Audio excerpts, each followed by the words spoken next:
to this channel, make sure to subscribe, hit that notification bell. I'll see you guys in the next video. Peace. Spider-Man time. Got it. You want me to tell Amazing Fantasy number 15, Spider-Man's origin, reimagined as if it were Amazing Spider-Man number 1, but written out as one long continuous prose story, with no cuts, chapters, panels, or page breaks, just a full narrative flow. I'll make it long, detailed, and immersive, so it feels like you're experiencing Peter Parker's journey in a single, uninterrupted story. Here we go. In the heart of New York City, where the streets thrummed with the sound of taxis, chatter, and the unyielding hum of ambition, a young man named Peter Parker tried to blend into the background. He was slight of build, his brown hair neatly combed, his glasses slipping down the bridge of his nose, as though they too shared in his uncertainty. Peter was smart, brilliant in fact, but his brilliance was often lost on the classmates who mocked him for being awkward, for being bookish, for never quite fitting into their world. They saw only the boy who loved science more than sports, who sat quietly in corners sketching inventions in notebooks, who lived with his Uncle Ben and Aunt May in their modest home in Queens after the death of his parents. Peter endured it all with a mix of patience and silent longing, wishing that just once he could feel as confident, as admired, as strong as those who seemed to glide through life with ease. It was during a school trip to a science exhibit that fate, with its cruel sense of irony, reached down to change Peter's life forever. The exhibit hall was alive with electricity, literally, because the main attraction was a demonstration of radioactive energy, beams of invisible force made visible through dazzling machines. Students gathered around with polite interest, most of them distracted by their own conversations, but Peter watched every moment with eyes wide, mind racing with the possibilities of what he saw. He pushed closer to the front, unaware that nearby a small, fragile spider had descended from a ceiling beam on a silken thread. The spider, swinging innocently, passed through the glowing haze of radiation. The crowd gasped in awe at the science, but no one noticed the spider writhing, changing, as the energy seared through it. And as though drawn by destiny, it dropped from its thread, landing squarely on Peter Parker's hand. The bite was sharp, startling him, and he shook his hand instinctively. The spider fell away, crushed under his heel, forgotten by all but Peter, who felt a sudden rush of heat through his veins. His vision blurred, his body swayed, and he excused himself from the exhibit, stumbling into the cool night air. Each step home became more difficult as his muscles twitched and spasmed, his mind clouded by a strange fever. By the time he reached the quiet suburban street, where Aunt May's warm light shone in the kitchen window, Peter collapsed against a lamppost, clutching his arm, sweat streaming down his brow.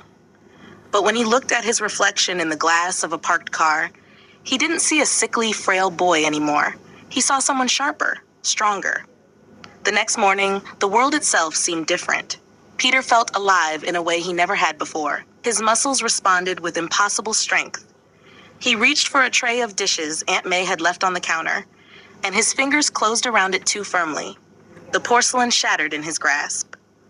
Startled, Peter jerked back and accidentally leapt several feet into the air, landing on the wall with his hands and knees sticking fast to the plaster as though it were the floor. He stared, wide-eyed, at his impossible perch before gravity. Or rather, something beyond gravity. Let him crawl across the ceiling like it was the most natural thing in the world. He dropped to the floor with a breathless laugh. A spider bite, radioactive energy, and now the impossible had become his reality.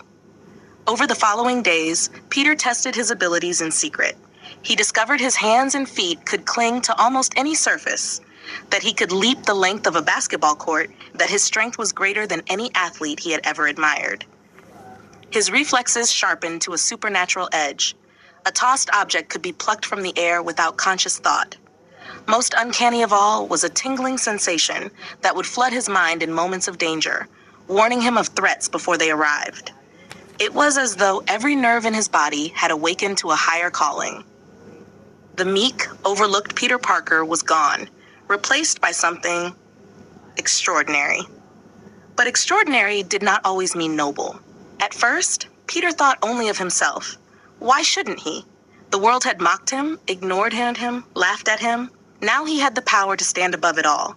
He fashioned a costume in his bedroom, working tirelessly at night while Aunt May and Uncle Ben slept. Red and blue fabric, stitched clumsily at first, took shape into something iconic. A mask with wide white eyes to hide his face, gloves to cover his fingers, and a design that bore the mark of the creature that had changed him, the spider. He even built wrist-mounted devices of his own invention, compact shooters that could release a fluid of his own design, sticky and strong, forming slender strands of webbing. No longer would he be just Peter Parker. He would be something greater. He would be Spider-Man. With his costume complete, Peter sought out the first stage for his talents, the wrestling ring. A promoter promised prize money to anyone who could last in the ring against a professional fighter. At first, the crowd jeered at the scrawny kid in the bizarre costume. But when Peter dodged every swing, leapt over his opponent's head, and used his webbing to trap the man like a fly, the jeers turned into wild cheers. The newspapers picked up the story of the masked marvel. Television shows invited him on to perform stunts, crawling up walls, balancing on ropes, demonstrating his dazzling strength and agility. Money poured in, and with it came the thrill of admiration. For the first time in his life, Peter wasn't the outcast. He was special. He was celebrated. And then came the night that would change everything. After one of his performances, still basking in the glow of his newfound fame, Peter stepped into the backstage hallway where a commotion broke out. A security guard shouted as a thief sprinted past, clutching stolen cash. The guard called for help, begging Peter to stop the man. But Peter only stepped aside, letting the thief dash past without lifting a finger. "That's your job," Peter said coolly. "I'm not interested." He walked on, thinking only of himself, proud of his defiance. Days later, Peter's triumph turned to horror. Coming home one night, he saw police cars outside his house, their lights flashing like cruel stars. He rushed inside to find Aunt May in tears, a neighbor comforting her, and an officer explaining the terrible news. Uncle Ben had been murdered in a robbery. The killer had fled into a nearby warehouse. Rage and grief consumed Peter as he pulled on his costume and launched himself into the night. His webs carried him across the city faster than any car could travel, his heart pounding with a singular purpose: vengeance. Inside the darkened warehouse, he cornered the murderer. The man turned, eyes wild, gun trembling in his hand. And in that instant, Peter saw his face illuminated by the moonlight streaming through broken windows. Recognition struck him like a blow. It was the same thief, the same criminal he had allowed to escape days before, the one he could have stopped with a flick of his wrist. His arrogance, his selfishness, had paved the path to Uncle Ben's death. The man lunged, but Peter's strength and rage overwhelmed him. He bound the killer in webbing, leaving him for the police. When the officers arrived, Spider-Man slipped away into the night, his soul crushed beneath the weight of his failure. He returned home to Aunt May, her frailty and sorrow a mirror to his own. He realized then, with a clarity sharper than any science he had studied, that his powers were not meant for fame, nor for money, nor for indulgence. They were meant for responsibility. Uncle Ben's words, spoken so often with gentle wisdom, echoed in his mind. With great power, there must also come great responsibility.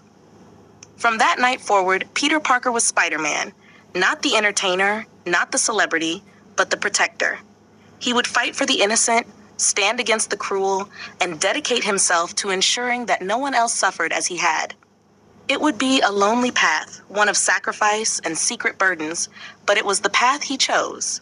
High above the city, clinging to the steel frame of a skyscraper as dawn broke across the skyline, Spider-Man looked out at the endless sprawl of New York and vowed to honor the man who had raised him, the lesson that had defined him, and the destiny that had chosen him. And so began the legend of the Amazing Spider-Man. Would you like me to keep this purely a classic retelling of Amazing Spider-Man #1 style? Or would you like me to also expand it with new villains, subplots, and Parker drama to make it even longer, like a full first-issue novelization?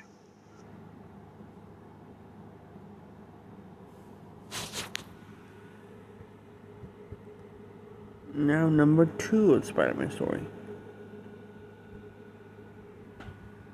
Perfect. You want me to continue from the long, uninterrupted storytelling style of your Amazing Spider-Man #1 retelling, and now give you #2, with the title of the story included, showing Peter Parker balancing Midtown High, the Daily Bugle, and his first battle with the Sandman, set on a beach. I'll give you a long, single-flowing narrative, no chapters, no panels, just seamless story. Here we go. Amazing Spider-Man #2, like sand through the fingers. The weeks after Uncle Ben's death were heavy ones for Peter Parker, though the world at large continued to spin with its usual chaos and rhythm. Midtown High returned to its routine of buzzing hallways and indifferent classmates, where Peter's newfound confidence in his secret identity stood in sharp contrast to his timid facade. He still carried books too large for his bag, still took the taunts of Flash Thompson with quiet restraint, and still found comfort in the soft smile of Gwen Stacy or the encouraging wave of Mary Jane from across the hall. To them, he was still the bookworm, the misfit, the science whiz. None knew that when the final bell rang, Peter Parker sometimes vanished into alleys, tugged on a red and blue mask, and became something entirely different. But being Spider-Man cost money. Costumes needed repairs, web fluid needed ingredients, and Aunt May's expenses weighed heavily on his mind. So when the Daily Bugle posted an opening for a part-time photographer, Peter jumped at the chance. The editor-in-chief, J. Jonah Jameson, was a man of volcanic temper and unwavering opinions, particularly about the so-called masked menace known as Spider-Man. The city doesn't need vigilantes. Jameson barked from behind his desk, cigar clenched like a weapon. It needs accountability. It needs truth, and I'll print the truth about that wall-crawling freak if it kills me. Peter, hiding behind his glasses and meek demeanor, quietly agreed to take photos of Spider-Man in action. What Jameson didn't know, of course, was that Peter's subject was himself. It was in the pursuit of these photographs that Peter's destiny brought him to the beach. Reports filtered into the Bugle about strange robberies along the coastline, stores looted, safes emptied, victims describing the criminal as a man who could vanish into sand and slip through their fingers like dust. Jameson scoffed at the description, but Peter's curiosity was piqued. That evening, while the summer sun sank low and painted the ocean with streaks of crimson and gold, Peter carried his camera in a battered satchel and slipped away from the boardwalk. He tugged on his mask beneath the shadow of a lifeguard tower and emerged as Spider-Man, ready to investigate. The beach was empty except for the whisper of waves and the crunch of his boots in the sand. He thought at first that the place was deserted, but then the sand itself shifted. It rose in curling waves, forming a figure from the grains, a man with shoulders broad as boulders, skin the color of the shore, eyes glittering like shards of glass. Flint Marko, better known by the whispers spreading through the underworld, had become the Sandman, a fugitive transformed by a freak accident in an experimental nuclear site, his very body fused with the particles of the earth beneath his feet. "Well, well," Sandman growled, his voice like grinding stone. "Looks like the beach has caught itself a bug." He swung an arm that dissolved into a crashing wave of sand. Spider-Man leapt aside, webbing shooting from his wrists to anchor him to a lifeguard tower, but the sand surged upward, swallowing the wood in seconds.